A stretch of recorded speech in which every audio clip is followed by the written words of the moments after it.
వెలుగుని స్వరము నేను ఓదార్చే పరిశుద్ధాత్మ స్వరము ఆదరణ నీ కొరకే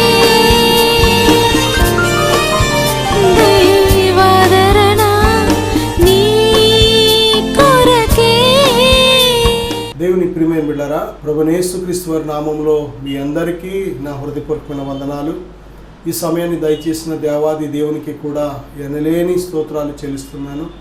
ప్రియ బిడ్డలారా, ఈరోజు శక్తివంతమైన ప్రార్థన ఎలా చేయాలి, ఈ యొక్క దేవుని మాటలు మనం ధ్యానించే ముందుగా చిన్న ప్రార్థన చేసుకుందాం. పరిశుద్ధుడా, ఘనమైన తండ్రి, అయ్యా ఇదిగో నాయన, ఏ విధముగా శక్తివంతమైన ప్రార్థన మేము చెయ్యాలో మాతో మాట్లాడండి, నేర్పించండి నాయన. ప్రార్థనా పరులుగా, ప్రార్థనా వీరులుగా, ప్రార్థనా యోధులుగా మమ్మల్ని సిద్ధపరచమని యేసుక్రీస్తు నామములో ప్రార్థిస్తున్నాం తండ్రి, ఆమేన్. ప్రార్థన కోసం దేవుడు చాలాసార్లు ప్రార్థన చేయమని వాక్యంలో మనకి చాలాసార్లు హెచ్చరించినట్లు ఉంది. మెలకువ కలిగి ప్రార్థన చేయండి, ఎడతెగక ప్రార్థన చేయండి, విసుగక ప్రార్థన చేయండి అని దేవుళ్ళరా చాలా చోట్ల ప్రార్థన యొక్క ప్రాముఖ్యత, ప్రార్థన ఎలా చేయాలి, ఎప్పుడు చేయాలి, ప్రార్థన చేయడానికి కావలసిన సిద్ధపాటు అనేక విషయాలు దేవుడు మనకు బయలుపరిచారు.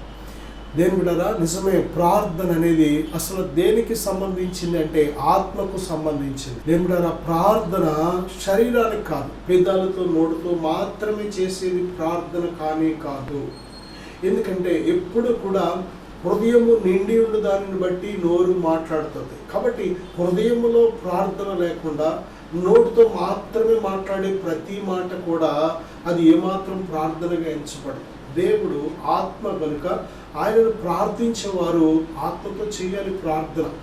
ఆత్మలో ప్రార్థన లేకుండా నోటితో మాత్రమే ఒకవేళ మనం ప్రార్థన చేసినట్లయితే ఆ ప్రార్థన చెల్లదు. ఎందుకంటే వేషధారులు ఏ విధంగా చేస్తారంటే వారి హృదయంలో ఏమాత్రము ప్రభు మీద విశ్వాసం లేకుండా కేవలం మనుషులకు కనబడవలెనని వారు ఎలా చేస్తారంటే ఎలుగెత్తి చేస్తూ ఉంటారు. చాలాసార్లు ఎలుగెత్తి ప్రార్థన చేయాలి, కానీ వారు ఎలుగెత్తి ప్రార్థన ఎక్కడ చేస్తారంటే సమాజ మందిరములలోనూ వీధుల మూలలలోనూ చేస్తూ ఉంటారు. దేని పిల్లరా, కొన్నిసార్లు మరి రోడ్ల మీద ప్రార్థన జరుగుతూ ఉంటాయి, కొన్నిసార్లు చర్చెస్లో ప్రార్థన జరుగుతూ ఉంటాయి. అలాగని మరి అది ప్రార్థన కాదా, అది తప్పు అంటే ఇక్కడ మనం చూసినట్లయితే వేషధారులు వారి యొక్క లోపల హృదయంలో ఉన్న ఉద్దేశం ఏంటంటే వారు ఎక్కడ చేసిన ప్రార్థన మనుషులకు కనబడవలనని చేస్తూ ఉంటారు. దేని బిడ్డలారా, మనము మందిరంలో చేసే ప్రార్థన దేవుడు వినాలని చేస్తూ ఉంటాం. ఒకరి కోసం ఒకరు చేస్తూ ఉంటాం ప్రార్థన.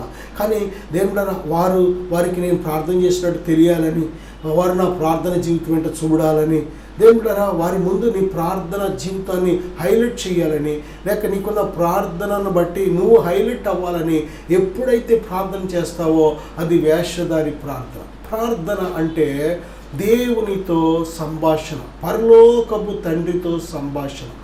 దేవునితో ఎలాగైతే మనం మరి దేవుని బిడ్డలారా మన తల్లిదండ్రితో ఏ విధంగా మాట్లాడతామో అలాగే దేవునితో మాట్లాడడం.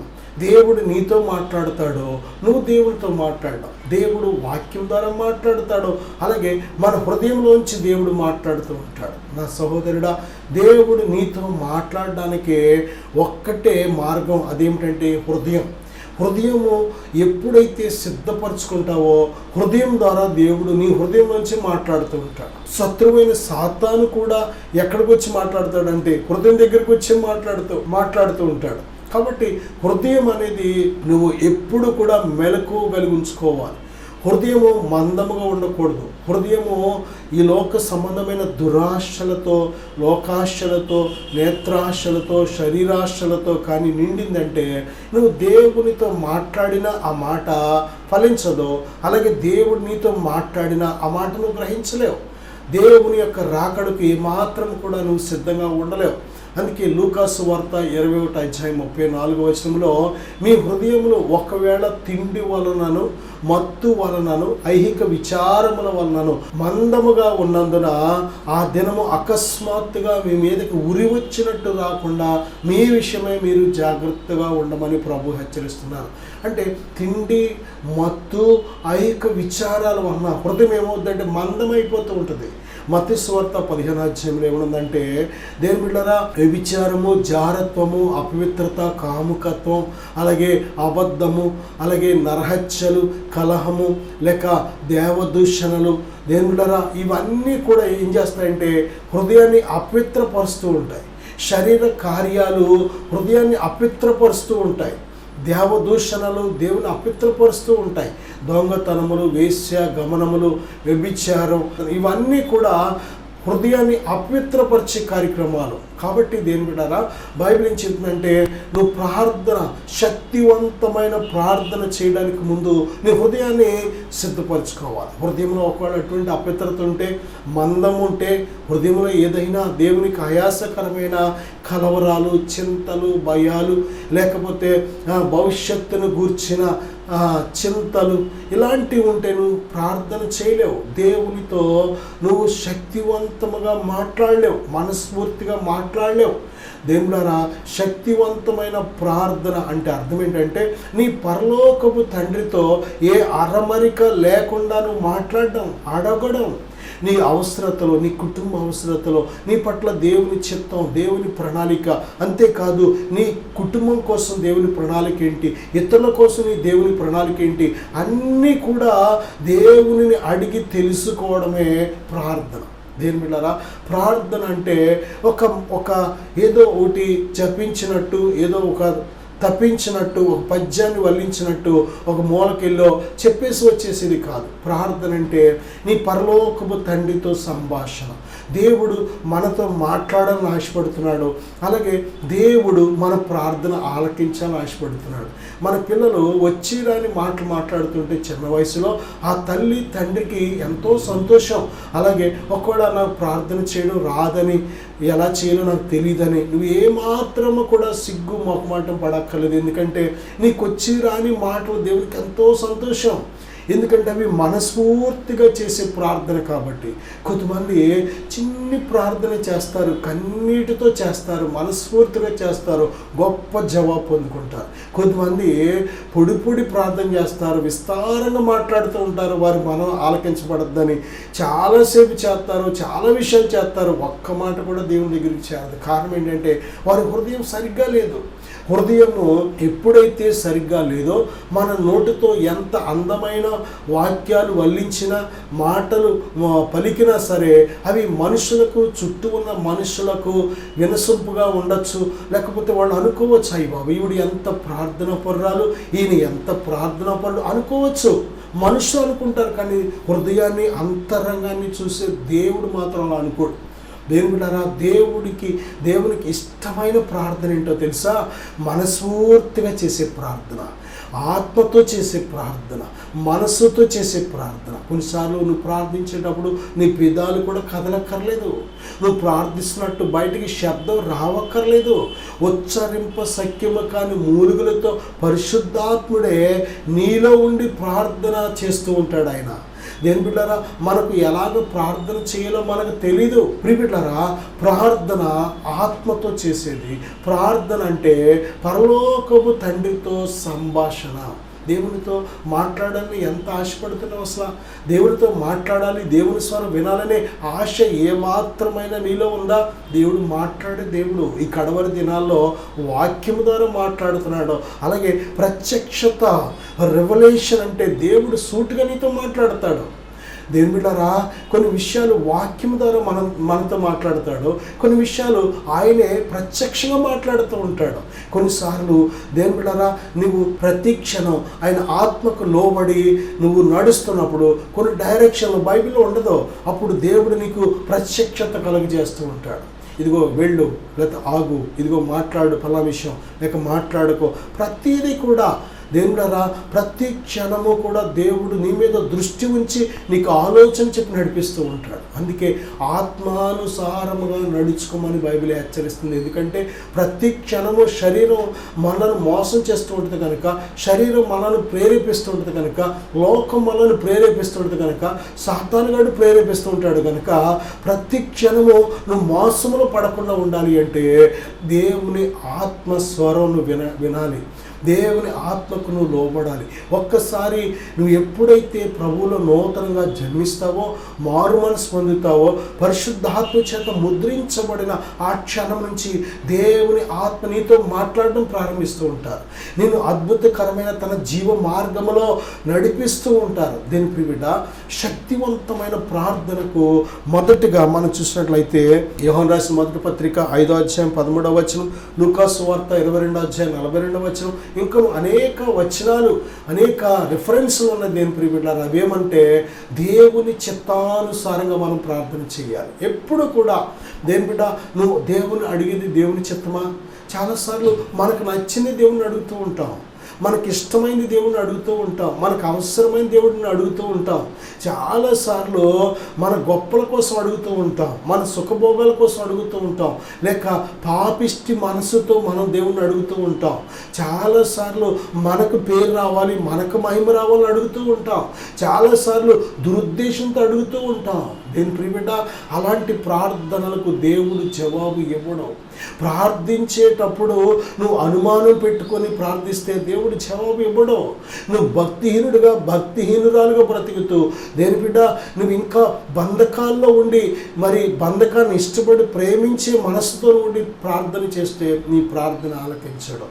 నిజంగా దేని బిడ్డారా నువ్వు దేవుని కోసం బ్రతికే వ్యక్తివైతే, దేవుని కోసం నువ్వు సమర్పించబడిన వ్యక్తివైతే, దేవునికి లోబడి జీవించే మనస్సు కలిగిన వ్యక్తివైతే దేవుడు తప్పనిసరిగా నీ ప్రార్థన ఆలకిస్తాడు. నువ్వు అడిగే ప్రతిదీ వాక్యానుసారంగా ఉండాలి. వాక్యమే దేవుని చిత్తం.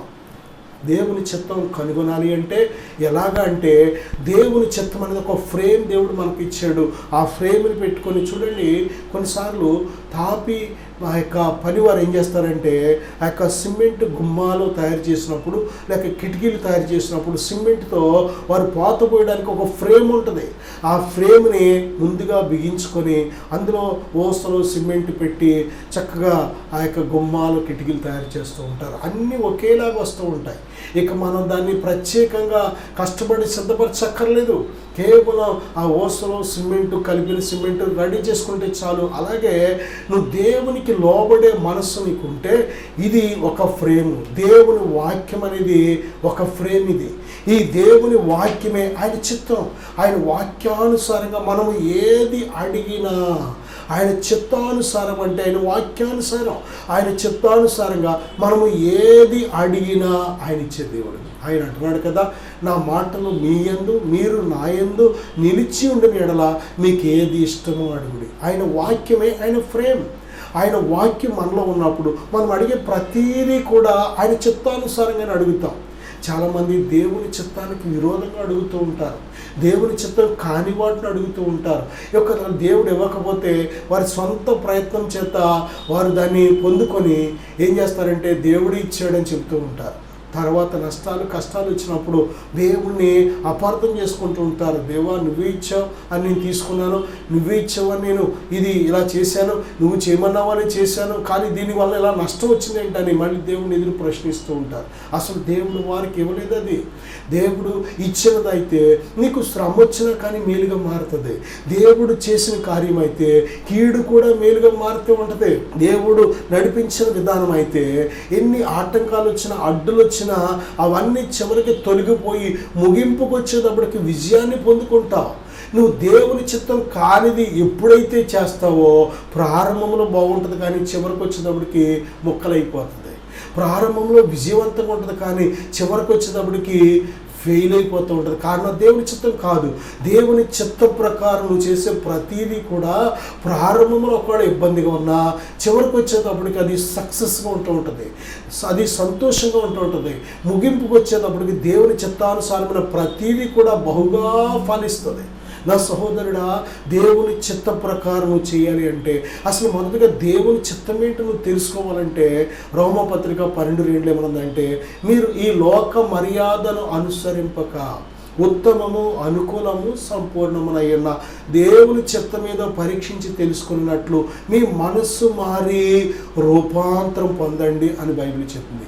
మన మనస్సు మారకుండా ప్రభువైన యేసుక్రీస్తు వారి రక్తము చేత మన పాత గతించిన పాపపు జీవితం కడగబడకుండా, ఆ పాపపు మూట మరి పూర్తిగా తొలగకుండా దేవుడారా సగం మారు మనసుతోను, మారు మనసుతోను, వేషధారణ మనసుతోను మనం జీవిస్తూ దేవుణ్ణి అడిగితే పొందలేము. అంతేకాదు అది ప్రమాదకరముగా వేషధారులుగా మనం బ్రతికి సగం మారు మనసుతో మనం బ్రతికినట్లయితే మనము తప్పుదోవలో వెళ్ళిపోతూ ఉంటాం. మనం చేసే ఆ సొంత నిర్ణయాలు దేవుని చిత్తం అనుకొని పొరపాటు పడుతూ ఉంటాం. ఈరోజు మనుషులు చాలామంది దేవుని పిల్లలైన వారు సైతము ఎన్నో శ్రమలకు గురవడానికి కారణం, ఎన్నో శోధనకు గురవడానికి కారణం, సాతాను చేతిలో బందీలు అవ్వడానికి కారణం ఏంటో తెలుసా?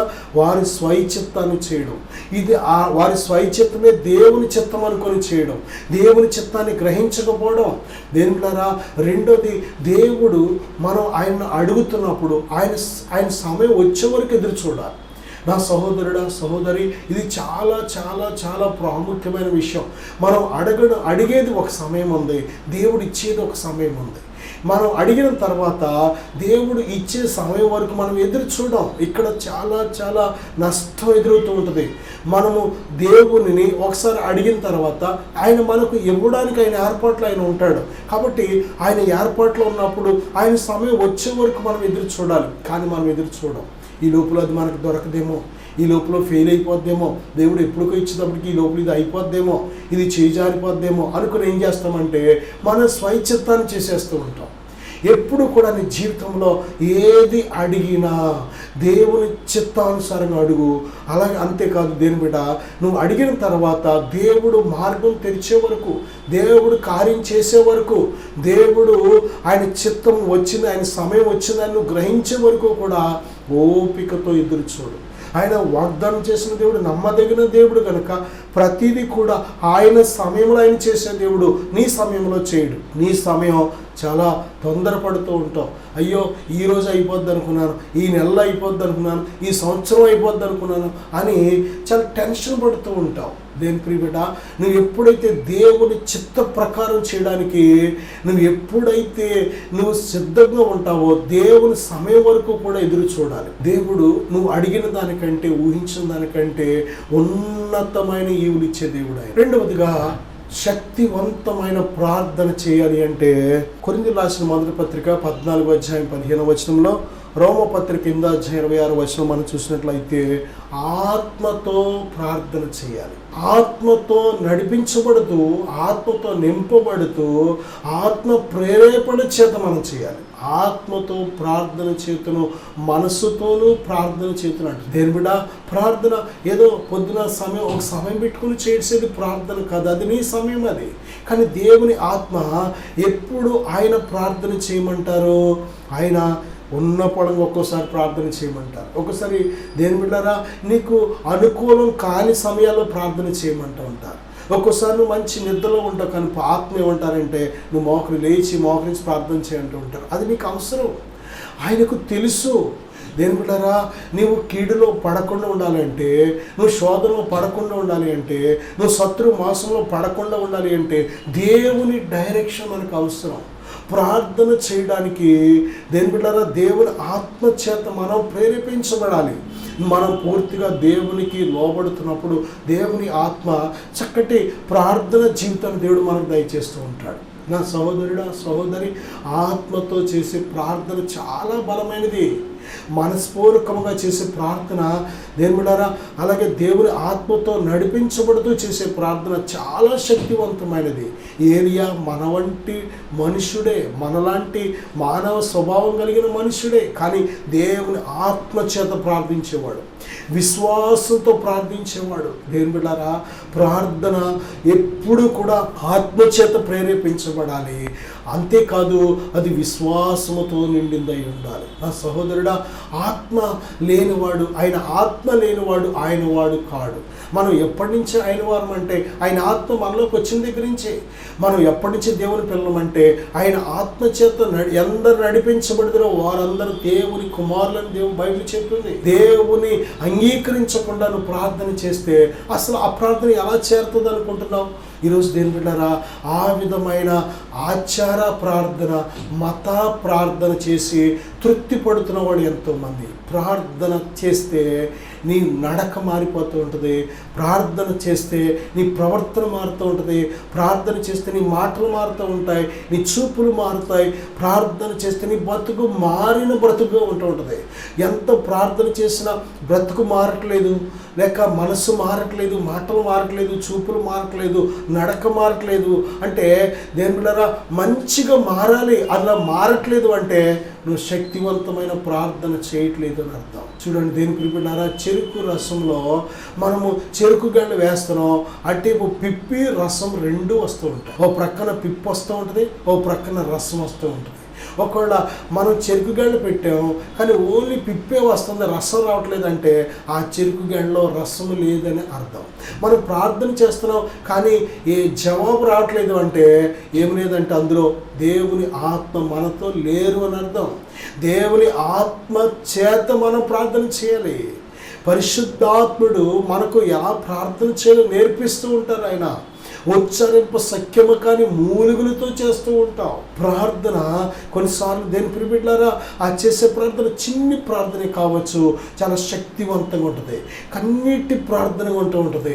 కొన్నిసార్లు విశ్వాస సహితమైన ప్రార్థన రోగులు సైతం బాగు చేస్తూ ఉంటుంది. కొన్నిసార్లు దేని బిడ్డలారా, నీ ప్రార్థన ద్వారా బ్రతుకులు మారుతూ ఉంటాయి, పరిస్థితులు మారుతూ ఉంటాయి. ప్రియబిడ్డలారా, ప్రార్థన చిన్నదే కావచ్చు కానీ ప్రార్థన ఎందుకు అంత శక్తివంతమైందంటే ఆ ప్రార్థన ఆలకించి జవాబిచ్చే దేవుడు గొప్ప దేవుడు. ప్రార్థన ఆలకించడానికి సిద్ధంగా ఉన్నాడు దేవుడు. తన చెవులు నీతిమంతుల ప్రార్థనలు ఆలకించడానికి ఆయన చెవులు వారి వైపు తిరిగి ఉన్నాయి. యథార్థవంతుల ప్రార్థన ఆలకించడానికి తిరిగి ఉన్నాయి, పరిశుద్ధుల ప్రార్థన ఆలకించడానికి తిరిగి ఉన్నాయి ఆయన చెవులు. నా సహోదరుడా, నిజమే, దేవుని యందు భయభక్తులు కలిగిన వారి ప్రార్థన ఆలకించడానికి దేవుడు సిద్ధంగా ఉన్నాడు. ఆయన యందు విశ్వాసం ఉంచిన వారి ప్రార్థన ఆలకించడానికి దేవుడు సిద్ధంగా ఉన్నాడు. నువ్వు విశ్వాసం లేకుండా, ఆయన ఆత్మ లేకుండా, సరైన భక్తి లేకుండా, సరైన ఒక క్రమము లేకుండా మనం ప్రార్థన ఉంది అంటే అది మన సొంత ప్రార్థన, దేవుడు ఆలకించే ప్రార్థన కాదు, అద్భుతాలు చేసే ప్రార్థన కాదు. చాలాసార్లు ఇన్ని గంటలు ప్రార్థన చేసుకుంటూ ఉంటానండి నేను, నాకు ఇన్ని గంటల ప్రార్థన అలవాటని పైకి చెప్పుకుంటూ ఉంటాను. కానీ దేని బిడ్డలారా, నువ్వు ప్రార్థన వ్యక్తివైతే నీ ప్రార్థన కోసం నువ్వు చెప్పడం కాదు, నీ ప్రార్థన కోసం ఎవరు చెప్తారంటే నీ క్రియలు చెప్తాయి. నీ ప్రార్థన కోసం నీ ప్రవర్తన చెప్తుంది, నీ ప్రార్థన కోసం నీ నడకలు చెప్తాయి, నీ ప్రార్థన కోసం నువ్వు చేసే పనులు చెప్తాయి. ఎందుకంటే దేని బిడ్డలారా, ప్రార్థించే వ్యక్తి ఎటువంటి హై లెవెల్లో జీవిస్తాడంటే పరిశుద్ధత అనే హై లెవెల్లో జీవిస్తాడు. అపవిత్రత అనే క్రింద లెవెల్లో జీవించలేడు. దేని బిడ్డలారా, ప్రార్థించే వ్యక్తి నీతి అనే పై లెవెల్లో జీవిస్తూ ఉంటాడు, పాపం అనే కింద లెవెల్లో జీవించలేడు. దేని ద్వారా ప్రార్థించే వ్యక్తి ఆత్మ సంబంధమైన వ్యక్తిగా బ్రతుకుతూ ఉంటాడు, శరీర సంబంధమైన వ్యక్తిగా బ్రతకలేడు. ప్రార్థించే వ్యక్తి తన కన్నులు, తన దృష్టి పైకి ఉంటుంది, కిందకు ఉండదు, భూ సంబంధమైన వాటి మీద ఉండవు. మనము ప్రార్థనా పరులుగా ఉన్నామా లేదా అని తెలుసుకోవడానికి అనేకమైన రుజువులు ఉన్నాయి. మనం ఎప్పుడు కూడా చాలాసార్లు ఎంత ప్రార్థనా పరులు అనేది దేని బట్టి లెక్కిస్తామంటే మనకు కలిగిన ఆశీర్వాదాలను బట్టి. ఎంత ప్రార్థన చేశాను కాబట్టి దేవుడు నాకు ఇలాంటి ఇల్లు ఇచ్చాడు, ప్రార్థన చేశాను కాబట్టి నాకు దేవుడు ఎంత డబ్బు ఇచ్చాడు, ప్రార్థన చేశాను కాబట్టి నా ప్రార్థన బట్టి ఇలాంటి బంగారం కొనుక్కున్నాను, ప్రార్థన చేశాను కాబట్టి ఇంత సంపద నాకు వచ్చింది, ప్రార్థన చేశాను కాబట్టి ఇలాంటి బట్టలు కట్టుకున్నానని ఈ యొక్క అభివృద్ధిని బట్టి మన ప్రార్థనను, మన విశ్వాసాన్ని లెక్కిస్తూ ఉంటాం.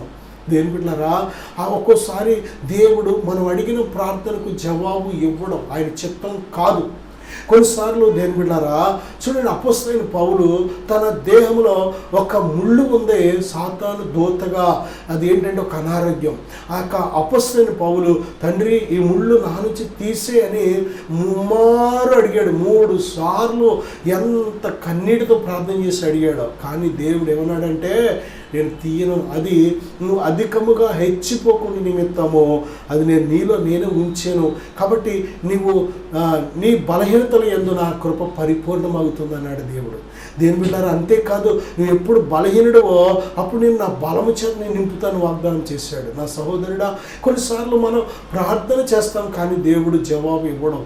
చాలాసార్లు మనం ఏమనుకుంటామంటే, ఏంటి ప్రభువా, నాలో ఏదైనా తేడా వచ్చిందా, ఏదైనా పాపం చేసినా, ఎక్కడైనా తప్పిపోయినా, ఎందుకు జవాబు రావట్లేదు అనుకుంటాం. కానీ కొన్ని ప్రార్థనలకు దేవుడు జవాబు మనం ఒకటి అడిగితే దేవుడు ఇంకోటి ఇవ్వడానికి కారణం ఏంటంటే అది మన మేలు కోసం, అది మనకు అర్థమవుదు. కొన్ని ప్రార్థనలకు జవాబు ఇవ్వాల్సిన పని లేదైనా. కుమ్మరి వాడిని ఇలా ఎందుకు చేసావు, నాకు ఇలా ఎంత సైజులు ఎందుకు చేసావు, లేకపోతే నాకు ఇలాంటి కలర్ ఎందుకు వేసావని ఒక కుమ్మరి వాడిని అడగడానికి ఏమాత్రం కూడా సరిపోదు. కొన్నిసార్లు ఆయన మనకు ఏ స్థితిని ఇస్తాడో ఆ స్థితిని మనం సంతోషంగా అంగీకరించాలి. ప్రభువైన యేసుక్రీస్తు వారు ఆయన ముందు ఒక గిన్నె వచ్చింది. ఆయన ప్రార్థిస్తున్నారు కదా, తండ్రి నేను ఈ గిన్నెలోనిది త్రాగితేనే కానీ ఇది నా యొద్ద నుండి తొలగించబడిన ఎడల నీ చిత్తమే సిద్ధించునుగాక అన్నారు ఆయన. దేని బిడ్డారా, మన ఇష్టం కాదు, దేవుని చిత్తంలో నీ పట్ల దేవుడు ఏ ఏర్పాటు కలిగి ఉన్నాడో ఆ ఏర్పాటు నెరవేరాలని దేవుడు కోరుతున్నాడు. అది నీకు మంచిది, అది దేవుని నామానికి మహిమ తెచ్చేది. ఆ యొక్క దేవుని ఏర్పాటు ప్రకారం దేవుడిచ్చే ఈవులు మనం అంగీకరించినట్లయితే అవి మన జీవితానికి ఎంతో ఆశీర్వాదకరంగా ఉంటాయి. నా సహోదరుడా, సహోదరి, యొక్క సమయంలో ఈ వాక్యాన్ని ఆలకిస్తున్నా నువ్వు ఆత్మతో నింపబడి ప్రార్థన చేయగలుగుతున్నావా? ఆయన ఆత్మ లేకుండా నువ్వు చేసే ప్రార్థన ఏమాత్రం కూడా అడ్రస్ లేకుండా, మనం ఒక ఉత్తరం రాస్తే అడ్రస్ రాయకుండా ఉత్తరంలో ఎన్నో విషయాలు రాసాం, కష్టసుఖాలు, కానీ పైన అడ్రస్ రాయలేదు. ఎక్కడికి వెళ్ళాలో, ఎక్కడికి వెళ్తుంది ఉత్తరం?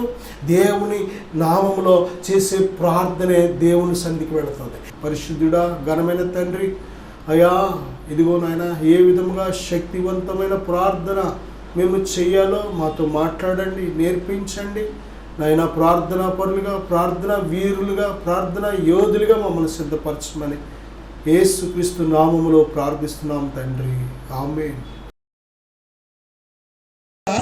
దయచేసి ఇద్దరు ఆడవాళ్ళు ఉండండి, ఇద్దరు మామూలు ఉండండి, కట్టుకునే వాళ్ళు అంతే. Thank you Jesus.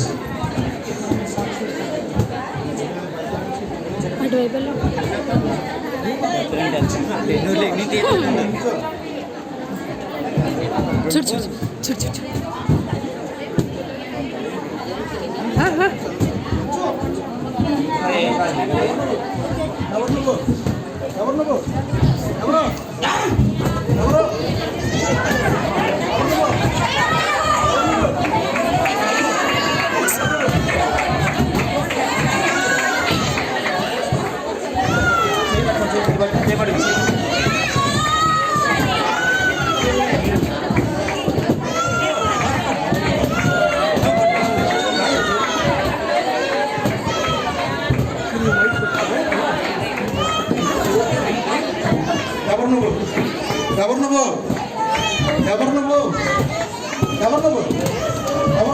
సెకండ్ చేసావు.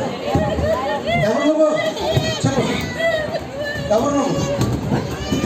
ఎవరు నువ్వు? ఎవరు నువ్వు? ఎవరు నువ్వు? ఎవరు నువ్వు? ఎవరు నువ్వు? ఎవరు నువ్వు? ఎవరు నువ్వు? ఎవరు నువ్వు? ఎవరు నువ్వు? ఎవరు?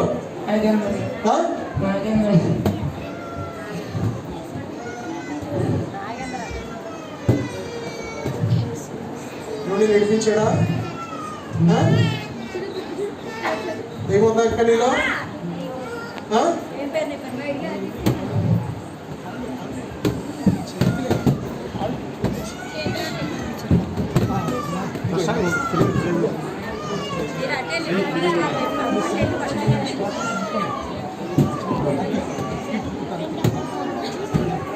ఎవరు నువ్వు?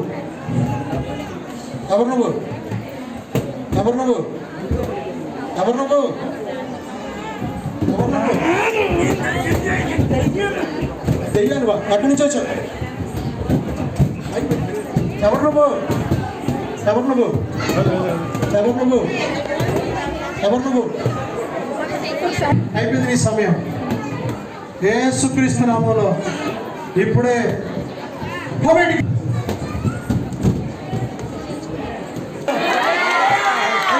హల్లెలూయా, హల్లెలూయా.